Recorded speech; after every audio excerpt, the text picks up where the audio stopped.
the way, I never thought I would use it. I use my smart dishwasher all the time. To wash the dishes? Yeah, sure. Yeah, I guess that's cool. I had no idea. I thought, I'm never using this. This is the dumbest thing I've ever seen. Sure. And then I proceeded to only use the smart features. I just don't want it to be proprietary. I want it to be made. Yeah, it's very proprietary, and it requires a server in Austria or something like that. It's a Bosch. So yeah, it's some weird, who knows what. Not only does it speak matter, it has to actually speak German. Fortunately, it still uses the HTTP codes, but it's the very angry version where, like, if you know, if you don't put in the right username and password, it's 9 HTTP 400 unauthorized. It's like, man, it's just a typo. Settle down. Just let me put in. There's a P after the J in Parker. I kind of want to write like a Chrome plugin that lets you pick the locale for like HTTP responses. Sure. All the German ones. It doesn't matter if it's failure or successful. It just yells at you. That's all it does. Sure. Quiet, please. Your request page is okay. Man, it's just a 200. 4, Relax. 3, Inside joke. 2.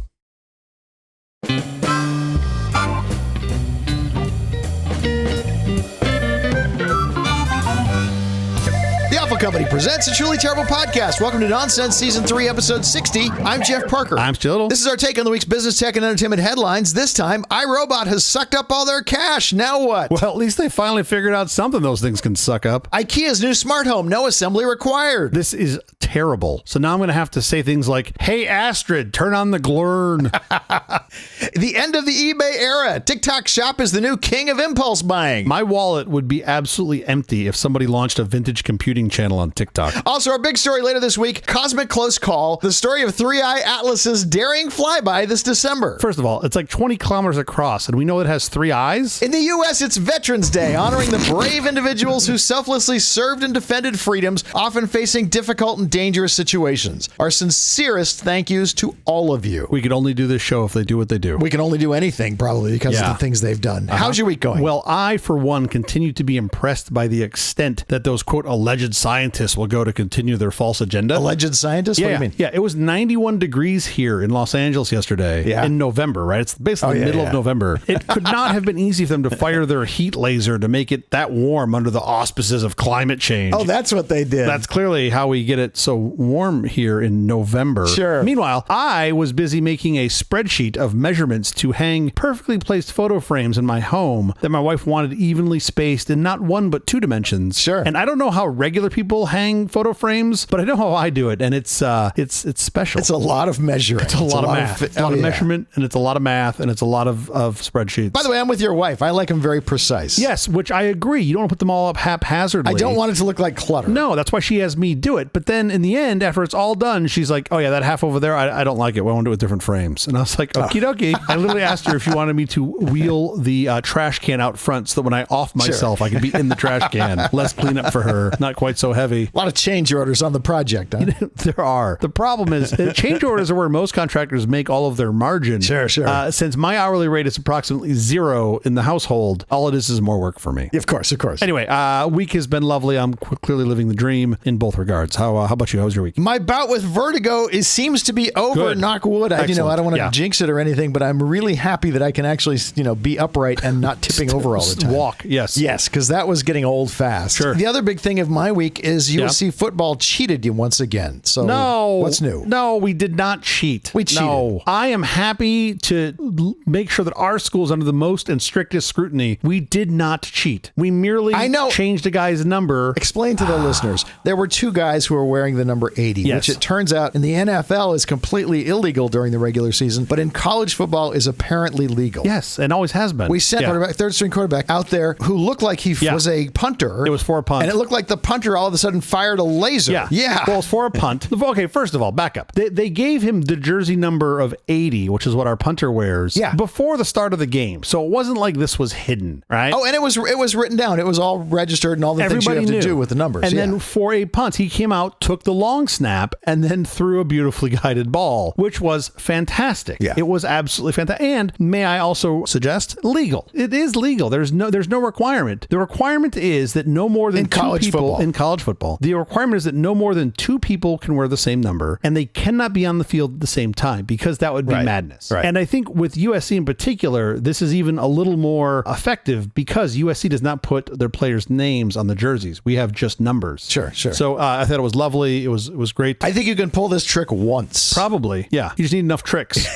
That's it. I think this is probably the end of using that one forevermore. This one might get written. Yeah, everyone is going to check who's that actual player in that number. This might become known as the Riley rule. We'll see. Anyway, that's my week. Well, I'm glad we cleared this up. Your Vertigo is better, and USC played fair and I don't square. know if you saw the Indiana game. I don't mean to make this about sports, but the Indiana game was one of the best football games I've ever seen against Penn State. They were losing. Indiana was losing, and all of a sudden at the end, with the most amazing play, I think, in the history of football, with seconds to go, they managed to pull off a victory. I didn't see it, but I heard about it. I heard it was pretty incredible, and Indiana's you might want to great. look up the highlights okay, I'll go of back this and watch on it. YouTube. Yeah. It was so I heard good. it was amazing. That's awesome. Okay, let's get to our headlines, shall we? Let's do it. From the too little too late department, iRobot is almost out of cash. Following a dismal third quarter, iRobot, the original robot vacuum maker's revenue, fell well below internal expectations. The company's cash reserves are now under $25 million, with no sources upon which it can draw for additional capital. This financial crisis follows years of intense competition from Chinese rivals. A vital 2022 sale of iRobot to Amazon was blocked by regulators, plunging the company into turmoil, resulting in overall 30% of staff layoffs, the loss of founder Colin Angle, and substantial debt. This is kind of not surprising to me. Really? Yeah. So I've been an iRobot customer for probably pretty close to 20 years. You actually have the branded iRobot. I've owned several iRobots. Let me tell you a story. Do you remember in the movie Office Space? Do you remember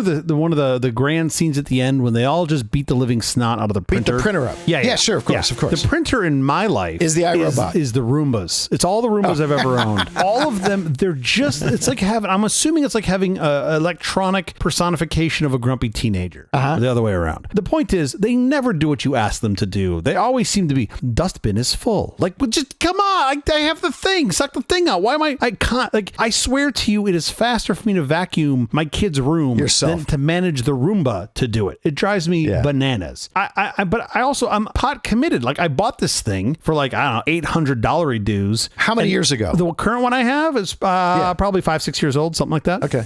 It's not the OG ones were terrible. Trust me, they were terrible. Those things, they should have, instead of the Roomba, they should have called them the Helen Kellers, because all it did is just run into stuff in your home and knock things over. But it's the best we had, and it was better than your vacuuming at your own time. Yeah. The new ones are better, but here's the problem. The problem isn't that the new ones are better. The problem is that the competition is like 1 or 2 generations ahead. Now they're standing on the back of iRobot because a lot of the innovations that they're using are ones that iRobot came up with, but they're innovating on them faster than iRobot and integrating all of them faster and better. There are these new ones I've been looking at. I don't own one yet, but it does all of the things, right? It does vacuuming, it does scrubbing. It has these little like levers that will go out. So if it gets, near your bar stool chair, that's like a little, kind of like a Zamboni. It has a little scrubber that will just like rotate out and clean around the bar stool leg. Like, that's awesome. It's insane. And they're supposed to be durable, and they're cheaper. There's than new ones that have Roombas. robot arms that pick up socks. That is so crazy. I mean, little things that are on the floor it'll pick up. It's really incredible. So I don't now, in all fairness, it sounds like yours don't work. My sister has one of these devices and it works beautifully. Is it a Roomba? Is it iRobot? No, it's some other brand, but it turns on when she's not home and she comes back to a spotless house. Yeah, perfect incredible. floors, and it mops and it vacuums. Yeah, it's absolutely incredible. I mean, I'm not saying this category. By the way, it fills up its own water. It gets rid of the dirty water. It knows how to do all the things that you need this thing to do. Yeah, again, not like a teenager. The ones that don't do any of these things are like a teenager. The ones that do all of the things, those seem to be like a nice domestic employee, and that's the one that I want. I want the one that is like it greets me in the morning. It says, "Good morning, Mr. CJ," and then it goes and it does its thing and it comes back and occasionally asks. She never even sees it. No. It doesn't even turn on until she's gone. I've seen enough videos of people using the non-Roombas, and maybe the new Roombas are better. I don't know, but I've seen enough of the other brands that I would call, typically knockoff garbage that look to be great. They look to be much better and sort of fulfilling the iRobot promise. Yeah. I'm mildly intrigued by those. I assume there are no, like, how are you going to get parts for these things? They're just fly by night, like everything I buy on AliExpress. I never expect to see that company again. But some of these companies now are like 10, 15 years old, and they're making parts, and they're, keeping stuff around. So, but I don't think she's looking for parts. I think the minute she has trouble with this thing, she'll toss it out and put it down a new one. Well, that's not great. I think it's, you can only have so many it's not of them in great for the landfill. world, but it's convenient for her. Especially when we throw enough of these things away, they're gonna unite. That's the problem. They end up in the landfill. All of a sudden, these things will rise up out of the landfill and come to get us. So wait, explain to me again why the self-cleaning robot has near-field mesh wireless technology. Like, no reason. It's fine. The bigger problem with these, and to my knowledge, this is not just a Roomba iRobot problem. This is really all of them. Yeah. Is they all have substantial reliance on the cloud, right? The cloud is supposed to extend the offering, not make it work. That's the bigger concern here. So at least to me, iRobot's biggest U.S. competitor was a company called Neato. Neato shut down in like 2023. Yeah, went away. And I think just last month, they pulled the plug on their cloud offering, which means all of the stuff that used to work and that you could do is now dead. You can run them manually, but you just took a significant portion of its value prop and extracted it. And I don't know Neato well enough. I suspect there is not enough of a community around it for them to stand up support of it themselves. But there are other things like, for example, Squeezebox, which I'm a big fan of. This is what all the music players in my house are. That community has gotten together. Logitech gave them, or at least they got the source code from Logitech, and now it is completely maintained and improved by the community. It's a great example of it going right. I've heard rumors of the Nest thermostats from Google that were all end-of-lifed. Someone doing the same thing with those. It's an interesting idea to think about obsolescence of tech where you go, hey, you know what? We as a company, in this example, Nest, no longer want to support a thermostat, generation 1. But if you sort of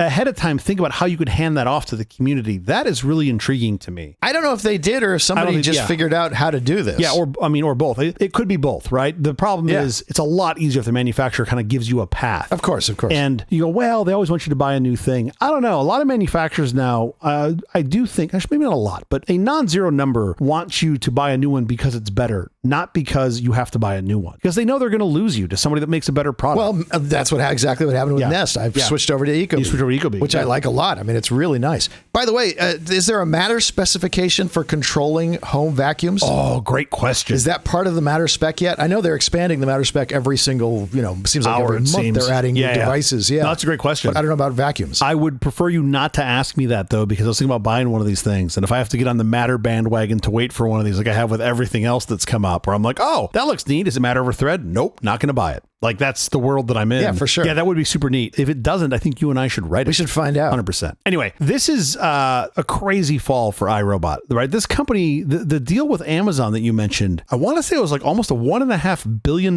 deal. For a company that's now worth, what, $70 million? $75 million bucks is the market cap for this thing. They would have liked that check from Amazon. I mean, hold on. Like that check from Amazon. So Amazon put an offer in August of 22 to buy this, August of 2022. And it was this merger. Now, because of scrutiny from the government, from the US government, they ended up backing off that offer. They paid a breakup fee. Amazon did, yeah. To iRobot. Amazon paid a breakup fee, which, by the way, is kind of crazy to me that they didn't carve out regulatory scrutiny. But I guess from iRobot's perspective, they're like, well, you guys should know before you get into bed with us or make us the offer. But I guess the point is, the breakup fee was $94 million. More than the entire company is worth right at this moment. So the breakup fee was more than they're worth now, which is nuts. And also, to be fair, the $75 million that the market's currently valuating iRobot at, I'm curious what's baked into that, because as you pointed out here, they have less than $25 million in the bank. In cash. So you're putting some book value on this thing of $50 million. And I'm like, what for? What is it? I mean, they've got to have some assets. Do they have a lot of inventory? Maybe they own a building. It's probably real estate. At the end of the day, they probably own a building. Certainly not branding. The branding is nothing. I mean, no one cares if these things are iRobot or Bob's Robot. Nobody cares. These pharma startups will go out and they'll raise like $1 billion and then they'll just swing and miss. And 5 years later, I'm like, why is this thing valued at $300 million? And it's like, oh, because they built a building. They spent $200 million building a building. And basically they're now like this little tiny itty bitty REIT that was never supposed to be a REIT. And I'm like, what happened? Like, that's not what you're here to do. That's all that's left is the building. Oh, but it was constructed like it was smart financing, right? They had all this cash, and instead of putting it into T-bills, like, well, we're going to put it in the building we're going to sit in anyway. And I want to try a iRobot Roomba, and I want to report back. So maybe I'll do that here. And I want you to look and see if you can get a Matter non-iRobot. That would be interesting to know. Vacuum. Roomba equivalent, whatever, robotic vacuum. Yeah. It does make me sad though that these guys being iRobot did a lot, if not almost all of the innovation for a decade or decade and a half, and then now are having their lunch eaten. That does kind of bug me out. It's the Tesla story. I have news for you. It's going to be the Tesla story. It was wonderful that they pushed that market open as big as they did, and then they had no competition. Yeah. And now they're going to have lots of competition. Yeah, it's going to be you still can't call it the Tesla story though, because to my knowledge, Roombas are responsible for killing about 0 people. So it's a slightly different. Okay. I'm just saying they're apples and oranges. I shouldn't laugh at killing people, but that was kind of funny. Yeah, I mean every now and again.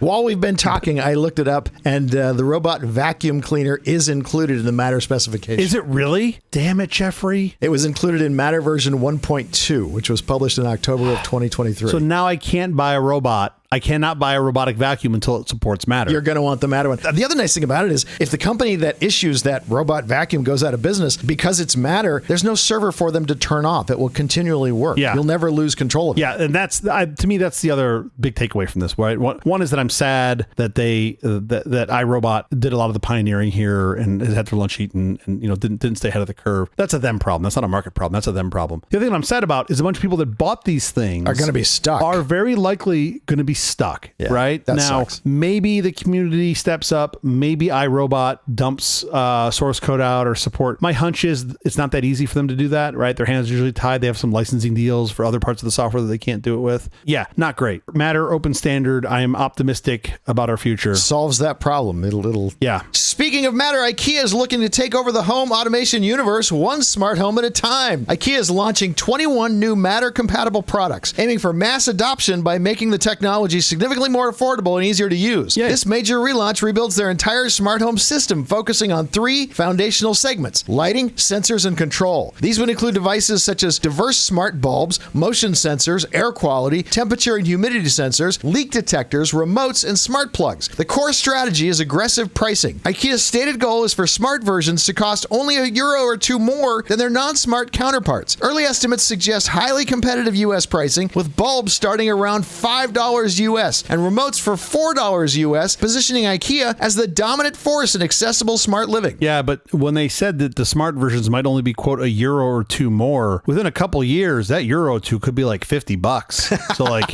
I don't know. The dollar's going to plunge. I'm extremely excited about this. Like it's not a lot where I'm like, oh, IKEA, you've provided me some modicum of excitement. Usually it's filled with dread and self-assembly. Oh, really? Yeah. Because you have to assemble everything. Well, yeah, sure. Not dread. I actually don't mind putting it together. It's just work. It's just laborious work. Yeah. And I can't hire a TaskRabbit to do it because you can do it yourself. No, they don't do it as well as me. I glue all the dowel holes. Oh, me too. I glue them too. A lot of extra work. I haven't made an IKEA for a piece of furniture in a long time. But well, come on over, Jeff, because there's always some new part. Glue is the key. Glue is the key. The smart home stuff that they're looking at is great. I mean, you're talking about low price point on these things, and they look to be really well made. Yeah. I also love that the IKEA brand is behind it, and it's not no name XYZ. They're not going off anywhere. Amazon, right? Like when that stuff burns my house down, Amazon just folds up the tent and away they go. Their brand, yeah. IKEA, I feel like they're a little more liability. They put a lot of effort into the R&D for this kind of stuff so they don't burn your house down. And the other thing that I love about IKEA is very low margin. So you're talking about extremely low cost approach. Totally. Right. Very low cost devices that are well made. Yeah, these look to be really exciting. And because they're supporting the Matter spec, and it's been reported that it's all these devices are going to be Matter over Thread, which is lovely. And I do hope that is true. Yeah. It's not confirmed in the IKEA press release, but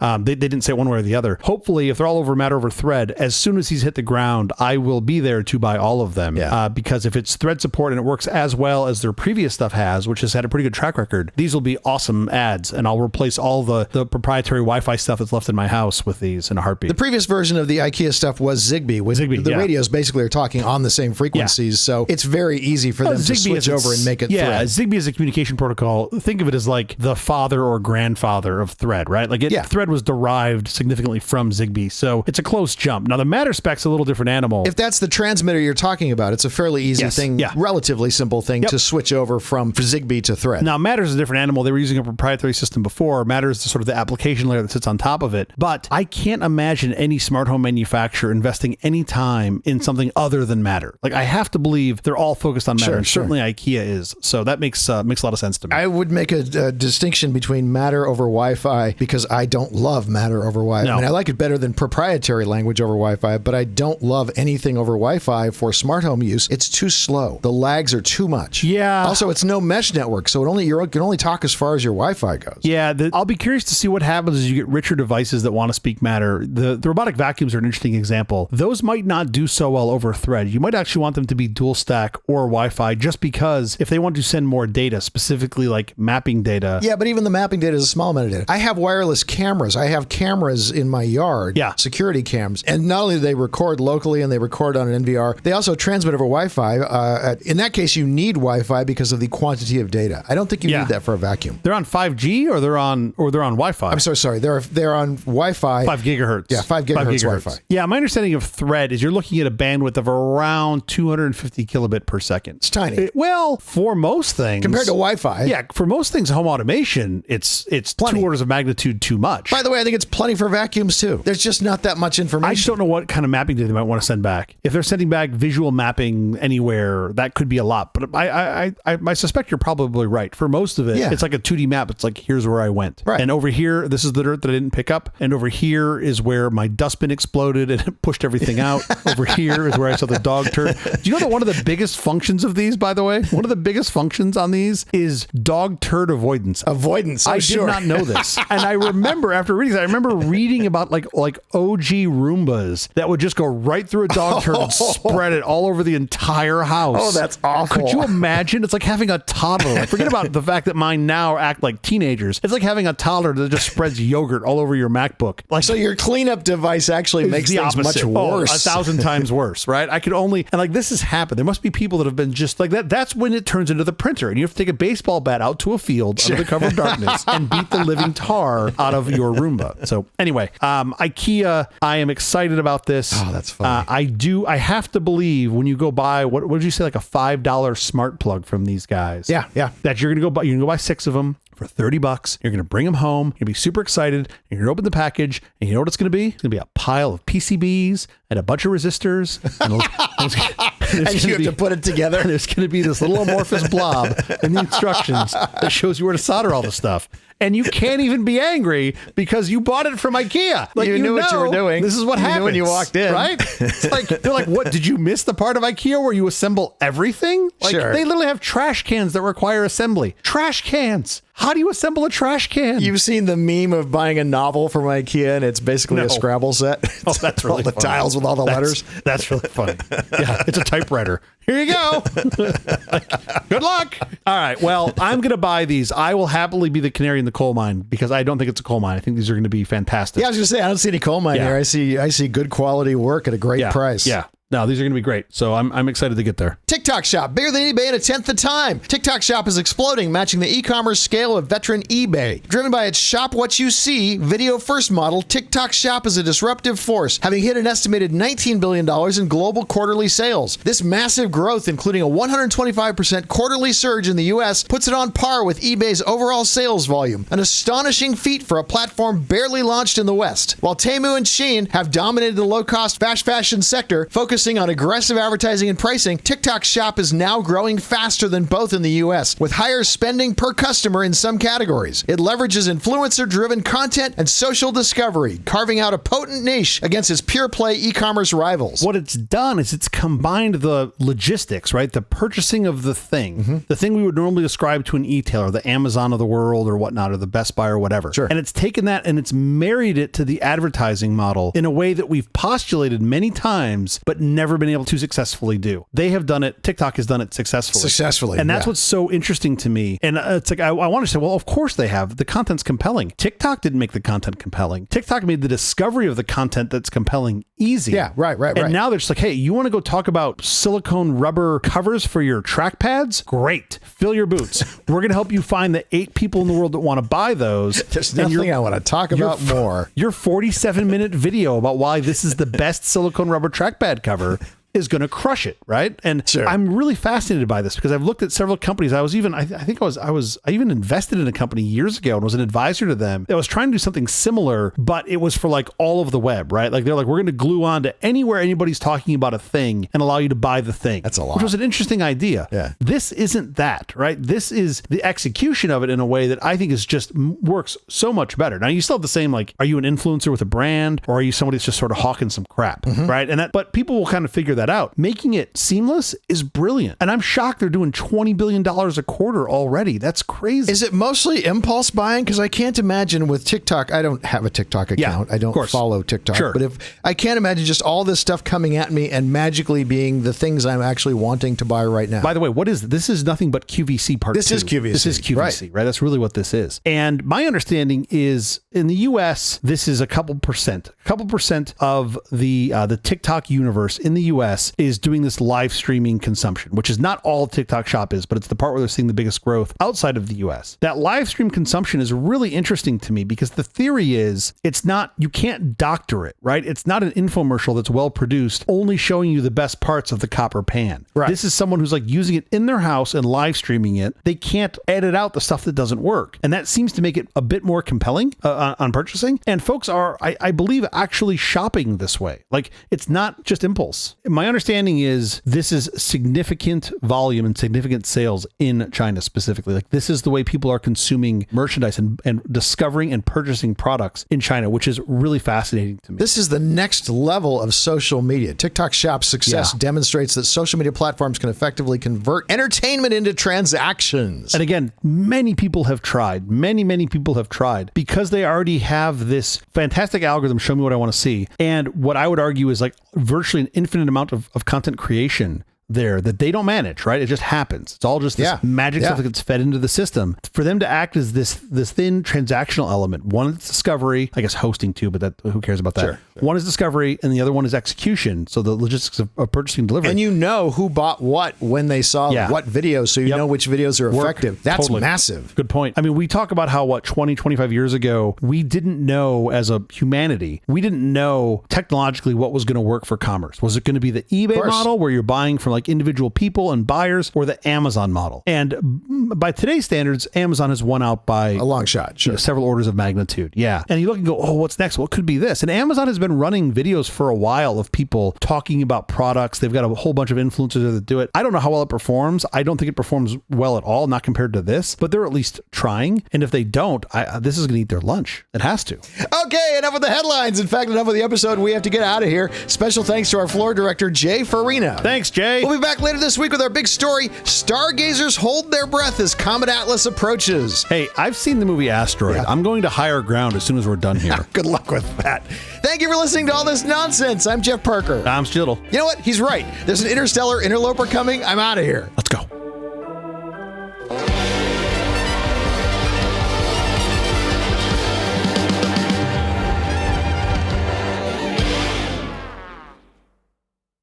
Folks, when life's little troubles leave you feeling out of sorts, when the headache won't quit, or your stomach's on the warpath, don't let it get you down. Reach for Alka-Seltzer. Yes, sir, just drop 1 or 2 tablets into a glass of water and watch them go to work. Hear the cheerful fizz? That's relief on the way. In moments, you've got a sparkling, refreshing drink that eases headaches, soothes acid indigestion, and helps you feel like yourself again. Why, it's like a gentle lift for tired folks everywhere. Tomorrow, when you feel low, say to yourself, I'll try it. You'll be mighty glad you did. Alka-Seltzer, your friend in the glass gas that fizzes. Okay, this might be my favorite ad we've ever talked about. This is basically like the first time they figured out how to put effervescence in a tablet, right? I mean, that's really what this is. Yes and no, because where this came from, I think, is people drinking soda water with an aspirin in it and maybe some sort of citrus or something in it to give it some sort of flavor, so you're not tasting just aspirin and soda water. Yeah. And watching people do that over and over eventually thought, we can put this in a tablet. Was there aspirin in the Alka-Seltzer? Oh, yeah. That's what it is. Oh, I didn't know that. I thought it was just the effervescent. Okay, I didn't know that. Yeah. I'm going to guess, initially, I was thinking, maybe 60s, 70s, 80s. Now I'm thinking maybe 50s, 60s. Because the famous ad is from the 60s. Yeah, Plop, that's plop, the one. fizz, fizz, oh, what a relief it is. That's the one everybody knows this from. But I'm guessing it was a little earlier than that. So I'm gonna throw a dart and say 58 to 63. I'm guessing you want a tighter dart than to that. 63. Yeah, and I'm gonna say 62. 62. Wow, you're so close so far. So you have Really? no idea how close you are. Yeah, I'm completely made that up. Yeah.